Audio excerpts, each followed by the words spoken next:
Assalamualaikum warahmatullahi wabarakatuh. Anak-anakku semuanya yang kami banggakan, syukur alhamdulillah sampai pada saat ini kita semuanya masih dalam keadaan sehat walafiat. Kita masih dalam keadaan iman dan Islam. Semoga Allah SWT selalu meridhoi apa yang kita kerjakan selama ini, dan semoga Allah segera mengangkat pandemi COVID-19 ini. Salawat dan salam semoga tetap tercurahkan pada junjungan kita Nabi besar Muhammad SAW, yang karena tuntunan sunnah-sunnah beliau kita semuanya bisa membedakan mana yang hak, mana yang batil. Anak-anakku semuanya yang kami banggakan, tetap semangat. Kita tetap belajar meskipun dalam kondisi pandemi COVID-19 ini. Nah, sebelum kita mulai belajar, marilah kita buka dulu. Kita niati dulu dengan berdoa dan membaca basmalah. Bismillahirrahmanirrahim. Baik anak-anakku, di sini Pak Sam akan menerangkan tentang kelanjutan dari bab listrik dinamis, yaitu hukum Kirchhoff. Pada pertemuan sebelumnya kita telah belajar tentang rangkaian hambatan listrik. Di sana kita menemui ada rangkaian seri dan paralel. Nah, ketika nanti kita menemui rangkaian hambatan yang tidak bisa dirangkai seri maupun paralel, apa yang harus kita lakukan? Maka solusi yang bisa kita kerjakan untuk memecahkan rangkaian hambatan yang tidak bisa diselesaikan dengan rangkaian hambatan seri paralel adalah dengan menggunakan hukum Kirchhoff. Sekali lagi, hukum Kirchhoff. Nah, sebelum kita bahas lebih jauh lagi tentang hukum Kirchhoff, mari ada dua istilah yang harus kalian kuasai ya anak-anak. Jadi misalnya ada rangkaian, kamu lihat, ini ada rangkaian yang ini tidak bisa kita selesaikan secara seri paralel. Maka yang kita pakai adalah hukum Kirchhoff. Nah, ada dua istilah yang harus kalian ketahui. Yang pertama adalah titik percabangan atau singkatnya titik cabang, yaitu titik pertemuan dua kawat atau lebih. Nah, dilihat di gambar itu, titik A, titik C, titik E, dan titik F itu merupakan titik cabang, jadi pertemuan dua kawat atau lebih. Sedangkan titik B dan titik D bukan merupakan titik percabangan, karena hanya satu kawat, cuma dibengkokkan saja di situ. Itu yang pertama. Istilah yang kedua adalah alur tertutup atau loop. Bisa alur tertutup atau rangkaian tertutup, atau seringkali disebut dengan loop. Loop merupakan jalur arus yang dimulai dari satu titik dan kembali ke titik semula. Jadi titik awal dan titik akhirnya sama. Dilihat jalur A, B, C, F, A, B, C, F, A, F, C, D, F, C, D, E ke F lagi, dan A, B, C, D, E, F, A itu merupakan jalur atau alur tertutup atau disebut loop. Sedangkan A, B, C, D, A, B, C, dan C, D, E ini bukan alur tertutup. Nah, jadi itu bedanya alur tertutup dengan tidak. Jadi ada dua istilah Yang pertama adalah titik cabang dan alur tertutup atau loop.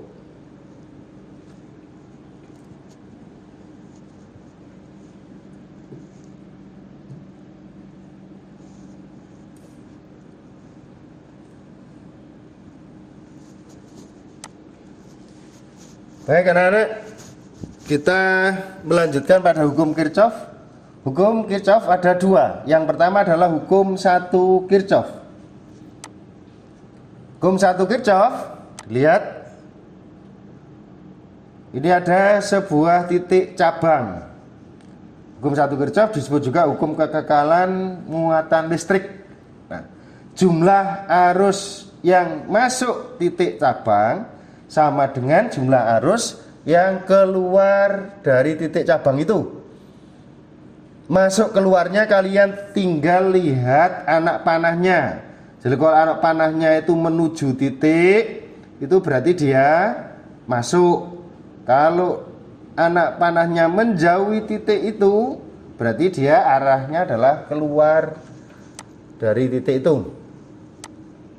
Jadi hukum 1 Kirchhoff bisa dituliskan sigma I masuk sama dengan sigma I keluar. Sigma I masuk sama dengan sigma I keluar. Sigma itu jumlah kuat arus yang masuk sama dengan jumlah kuat arus yang keluar. Pada gambar di samping kita bisa peroleh I yang masuk sesuai yang saya bilang tadi.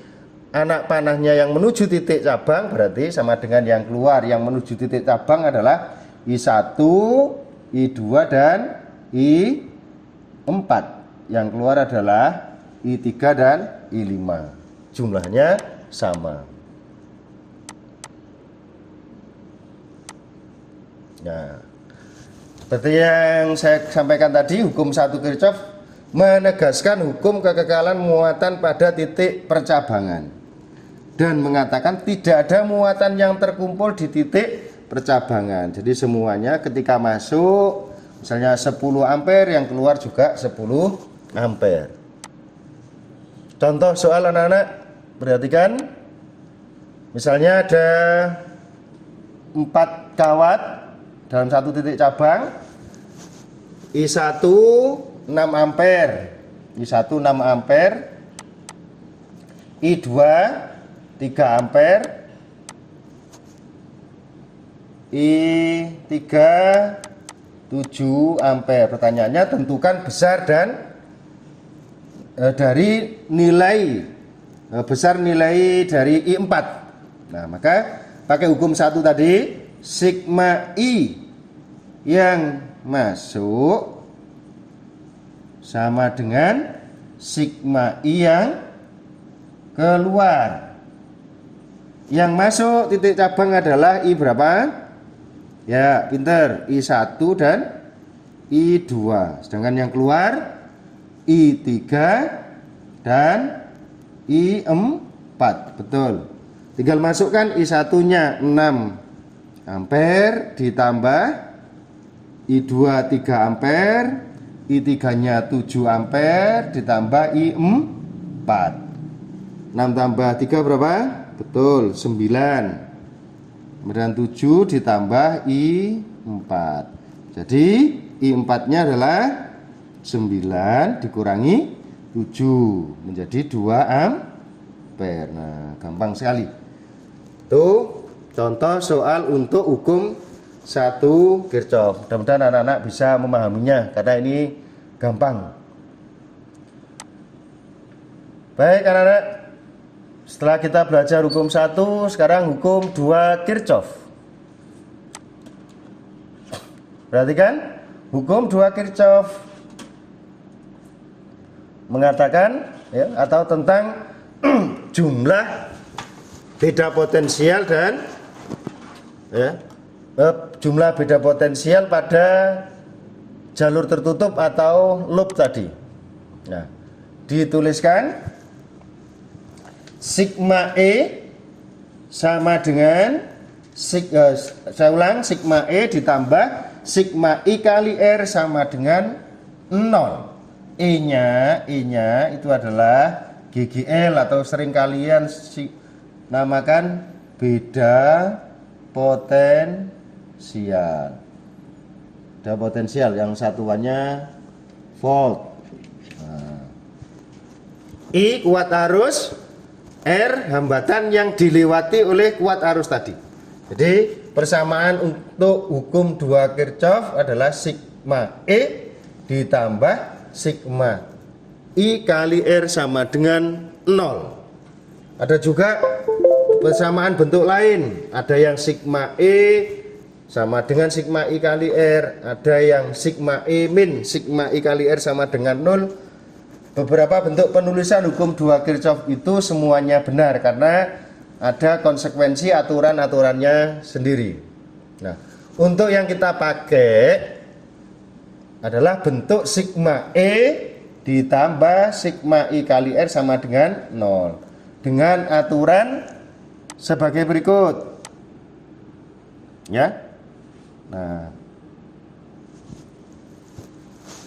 aturannya untuk tanda sigma E plus sigma I kali R ini anak-anak, nanti dalam penyelesaiannya kamu tentukan dulu arah loopnya, arah putaran jalur tertutupnya tadi, alur tertutupnya bebas kamu menentukannya.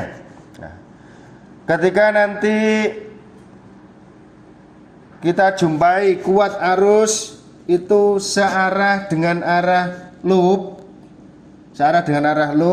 maka kuat arusnya bertanda positif.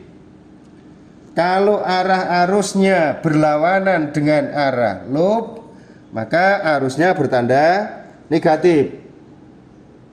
Jadi sekali lagi, yang di persamaan di atas tadi sigma E ditambah sigma I kali R, nanti yang bisa plus minus itu adalah I dan E-nya ini.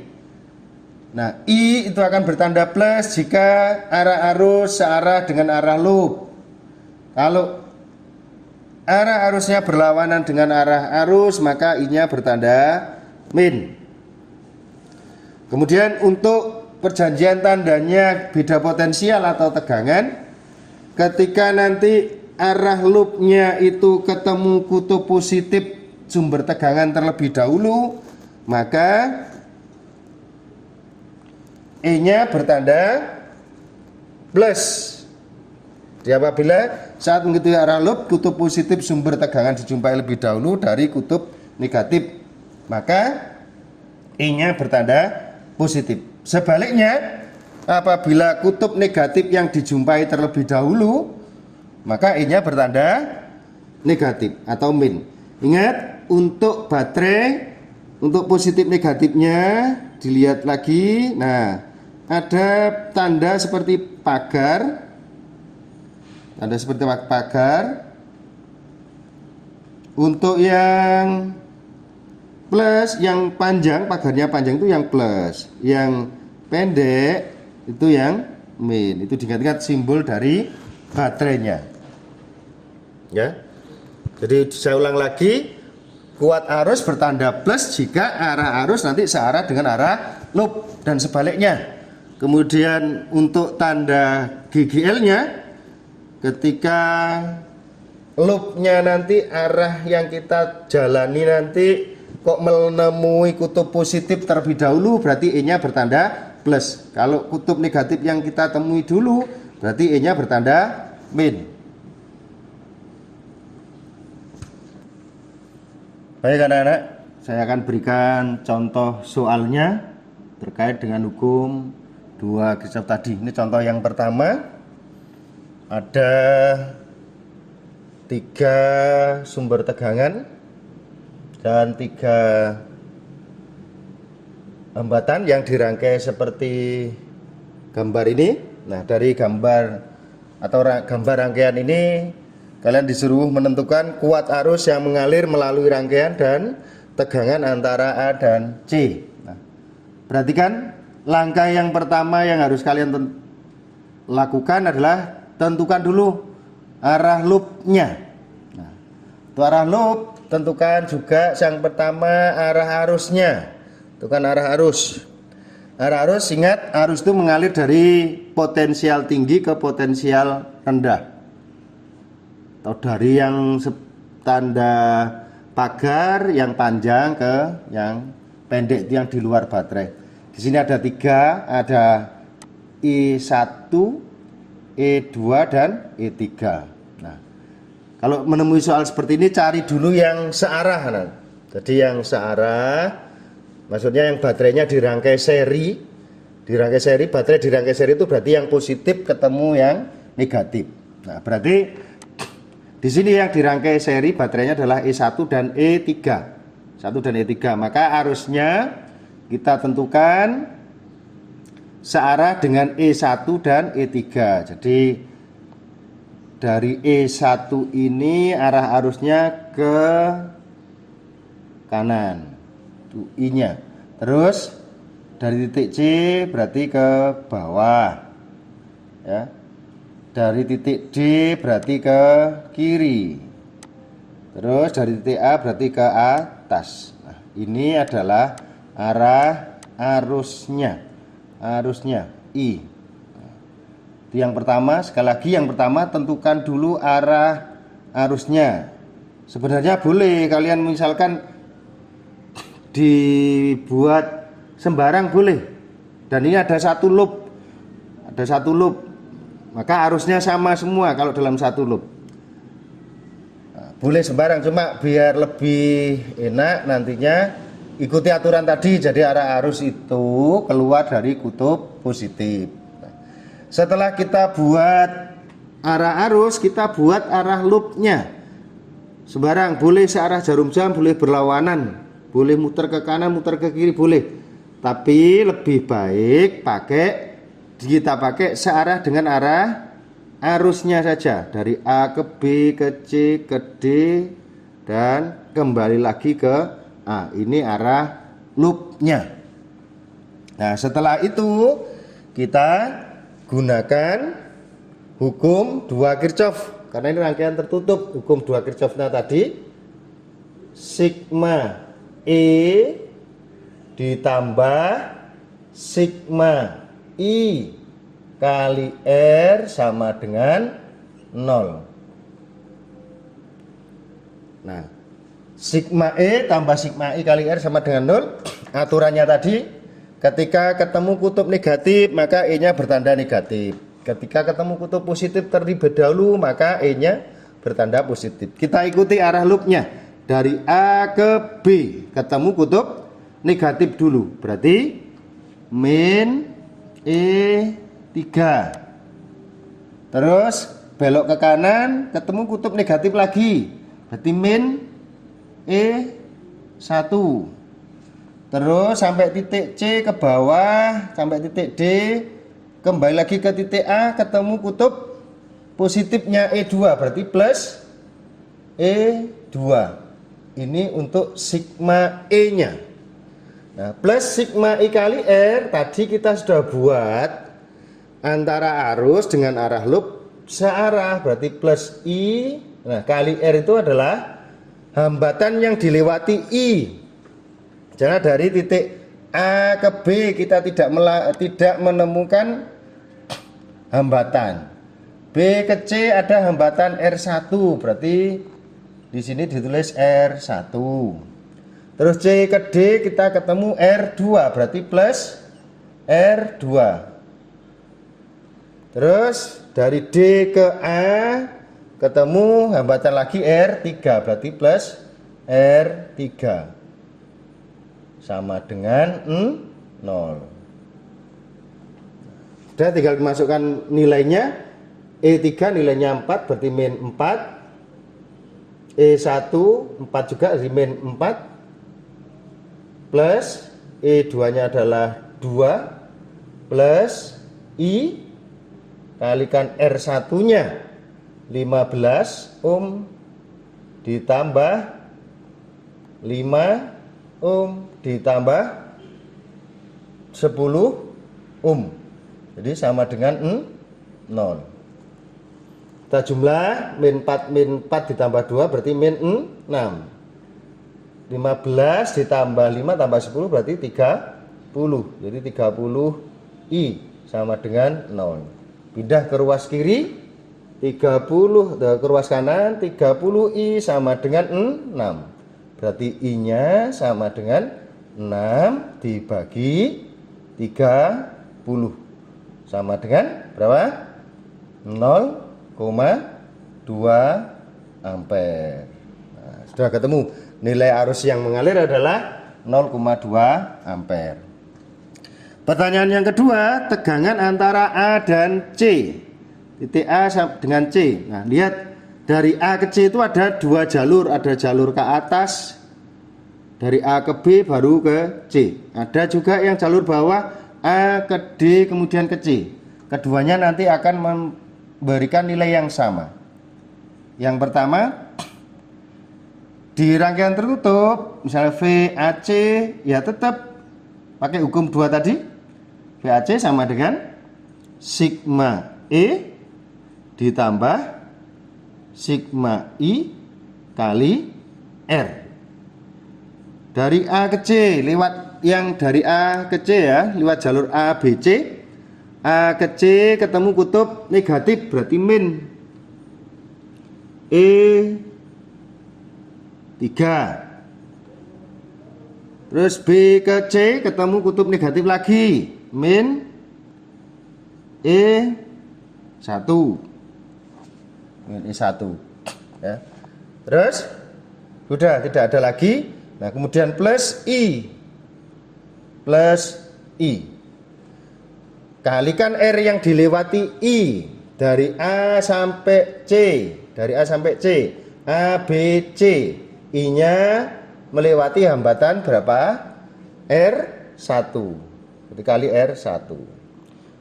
Tinggal masukkan nilainya min 4 ditambah I-nya tadi 0,2 kali 15. Min 4 dengan min 4 min 8 ditambah 0,2 kali 15 itu berapa?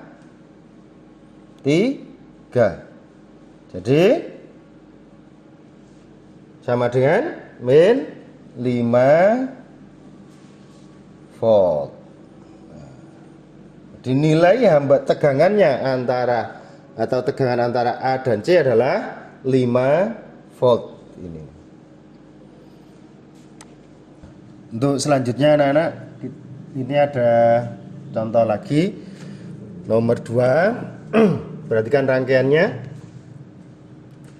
Yang atas E1 R1, yang tengah E2, yang di bawah ini mestinya E3 dan R3 ya. Ini yang saya ganti E3.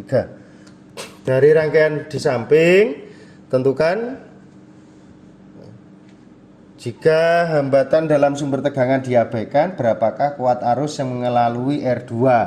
Nah, perhatikan anak, ini berarti beda dengan contoh nomor 1 tadi. Kalau di nomor 1 itu hanya ada satu loop, ada satu rangkaian tertutup, maka di sini ada 2. Nah, langkah yang pertama tetap seperti tadi. Kita tentukan dulu arah arusnya, pemisalan arah arus. Karena di sini ada 3 cabang, berarti nanti ada 3 kuat arus. Oke, yang pertama kita ambil arah arus itu keluar dari kutub positif, berarti dari E1 ini keluar arus ke kiri I1 ya, terus ke bawah tetap I1. Di sini ada titik cabang, ini titik cabang, katakanlah ini kita ambil misalnya titik A, yang sebelah kanan ini titik B, kita misalkan dulu. Nah, sudah. Kemudian dari bawah dari E3 juga keluar arus ke kiri I3 misalnya. Ke kanan, ke atas maksud saya I3 juga. Nah, di titik A ini ada 3 cabang, 2 cabang sudah masuk. Dari atas I1, dari bawah I3, berarti 1 cabangnya lagi keluar. Ini I2 sampai di sini ya I2. Di titik B, nah ini ada titik cabang lagi, 1 I2 sudah masuk, berarti yang keluar yang ke atas I1. yang ke bawah I berapa? I3. Nah, itu di pemisalan arah arusnya. Setelah pemisalan arus, kita buat arah loopnya. Agar lebih gampang, arah loopnya kita buat searah dengan arah arus. Jadi yang atas dari pojok atas, kanan atas ke kiri, terus ke bawah, ke kanan, balik lagi ke atas. Ini loop yang pertama. Yang bawah dari pojok kanan bawah berarti ke kiri, ke atas, ke kanan, balik lagi ke bawah. Ini loop yang kedua. Setelah kita buat pemisalan arah arus dan arah loop, maka yang berikutnya adalah karena ada titik cabang, kita pakai hukum 1 Kirchhoff dulu. Hukum 1 Kirchhoff, masih ingat apa? Sigma I yang masuk sama dengan sigma I yang keluar. Nah, sigma yang masuk kita lihat titik A saja. Titik A yang masuk titik A adalah I1 ditambah I3 sama dengan yang keluar I2.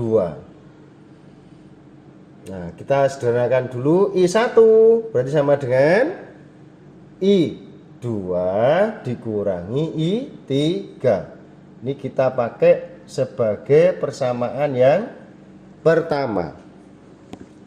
Yang berikutnya adalah kita gunakan hukum 2 Kirchhoff. Hukum 2 Kirchhoff untuk tiap-tiap loop. Yang pertama, untuk loop yang pertama dulu.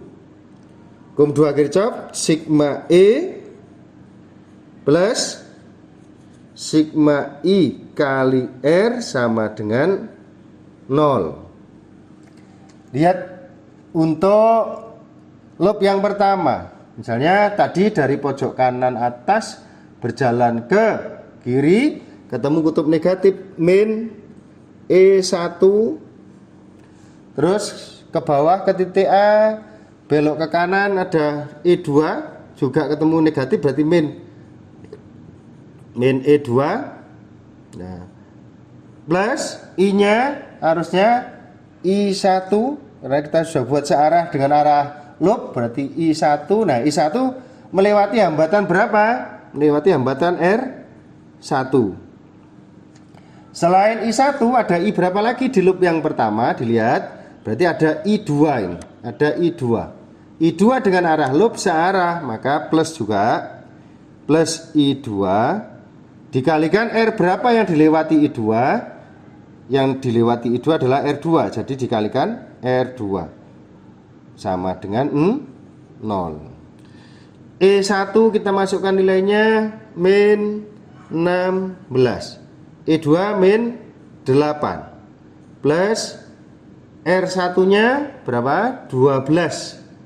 Jadi 12 I1 plus R2 nya 6 I2 sama dengan 0. Yang kita bawa ke ruas kanan berarti 12 I1 ditambah 6 I2 sama dengan 24. Ini kita sederhanakan, bagi 6 semua akan diperoleh 2 I1 plus I2 sama dengan berapa? 24 bagi 6 4. Ini persamaan yang kedua. Oke, sekarang hukum 2 pada loop yang kedua. Tetap sigma E plus sigma I kali R sama dengan 0. Sigma E nya, lihat loop yang kedua, kita mulai dari ujung paling bawah, ujung kanan paling bawah, berjalan ke kiri ketemu kutub negatifnya E3, berarti min E3. Terus ke atas sampai titik A, ke kanan ketemu kutub negatifnya lagi min E2, min E2.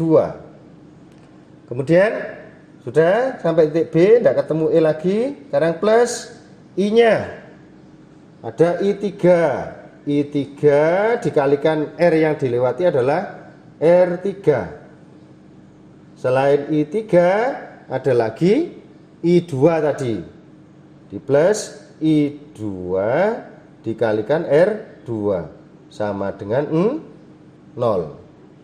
Dan tinggal masukkan nilainya. I3 10 jadi min 10, I2 nya 8 min 8, plus R3 nya 6 berarti 6 I3 plus R2 nya juga 6 jadi 6 I2 sama dengan 0. 6 I3 plus 6 I2 sama dengan 18. Kita sederhanakan bagi 3 semua, bagi 6 semua diperoleh I3 plus I2 sama dengan 3. Nah, ini sebagai persamaan yang ketiga. Jadi ada 3 persamaan anak-anak. Persamaan yang pertama adalah I1 sama dengan I2 dikurangi I3. Yang persamaan kedua 2 I1 plus I2 sama dengan 4. Dan persamaan yang ketiga I3 tambah I2 sama dengan 3. Nah, dari 3 persamaan ini, karena ada 3 variabel, ada 3 persamaan, maka bisa diselesaikan dengan memakai cara yang kalian pelajari di matematika, yaitu substitusi dan eliminasi. Oke anak-anak, jadi ada 3 persamaan tadi ya. Kita ulang lagi. Persamaan yang pertama kan I1 sama dengan I2 dikurangi I3. Ini persamaan yang pertama tadi. Persamaan yang kedua 2 I1 plus I2 sama dengan 4. Ini persamaan yang kedua. Persamaan yang ketiga I2 ditambah I3 sama dengan 3. Ini persamaan yang ketiga. Nah, dari 3 persamaan dengan 3 variabel kita bisa pakai cara seperti yang saya bilang tadi, yang kalian pelajari di matematika. Ini kita pakai dulu substitusi persamaan 1 ke persamaan yang kedua. Maka akan kita peroleh 2 kali I1 nya adalah I2 dikurangi I3 plus I2 sama dengan 4. Kita uraikan menjadi 2 I2 min 2 I3 plus I2 sama dengan 4. Yang sama-sama I2 kita jadikan 1 menjadi 3I2 dikurangi 2I3 sama dengan 4. Oke, ini kita anggap persamaan yang keempat. Sekarang eliminasi. Kita eliminasi persamaan yang ketiga dan keempat.